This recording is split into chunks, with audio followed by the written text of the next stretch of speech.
சூரசம்பாரம் நடக்காத முருகர் கோயில் இந்திரன் சீதனமா கொடுத்த ஐராவத யானையும் சந்தன இடிக்கலுமே இந்த கோயில தான் இருக்கு.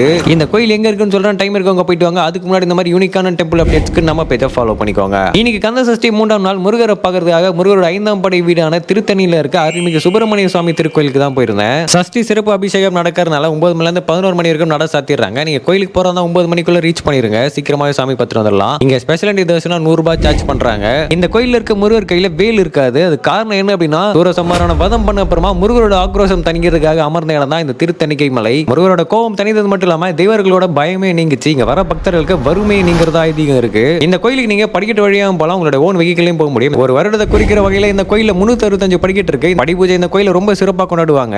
இந்திரனோட மகளான தேவி யானையை முருகருக்கு கல்யாணம் பண்ணி வைக்கிறாரு. அவங்களுடைய கல்யாணத்துக்கு இந்திரன் சக்தி வாய்ந்த ஐராவத யானையும் சந்தன இடிக்கலுமே கொடுத்திருக்காரு. ஐராவத யானை கொடுத்தனால இந்திரனுக்கு செல்வம் பயங்கரமா குறைய ஆரம்பிச்சிருக்கு. அதனால முருகர் கிட்ட வழிபாடு பண்றாரு. முருகர் நீங்க கொடுத்த யானை நீங்களே எடுத்துக்கோங்கன்னு சொல்றாரு. இந்திரன் அதை மறுத்துட்டு ஐராவதம் தேவலோகத்தை பார்த்த மாதிரி இருந்தா மட்டும் போதும்னு சொல்றாரு. அதனாலதான் இந்த கோயில இருக்க யானை முருகரை பார்த்த மாதிரி இருக்காது, கிழக்கு நோக்கி தேவலோகத்தை பார்த்த மாதிரி இருக்கும். இந்த இடத்துல முருகரோட கோபம் தனிந்தது மட்டும் இல்லாம இங்க வர பக்தர்களுக்கு கவலை, பனி, வறுமை இப்படி எல்லாமே தனிந்ததுனால இந்த இடத்துக்கு தனிங்கை என்ற பேர் அமைதியாக சொல்லப்படுது. ரொம்ப சக்தி வாய்ந்த முருகரோட 5ஆம் படை வீடான திருத்தணியில இருக்க சுப்பிரமணிய சுவாமி கோயிலுக்கு உங்க ஃப்ரெண்ட்ஸ் ஃபேமிலியோட போயிட்டு வாங்க. தெரியாத நிறைய பேருக்கு இந்த வீடியோவை ஷேர் பண்ணி விட்டுருங்க.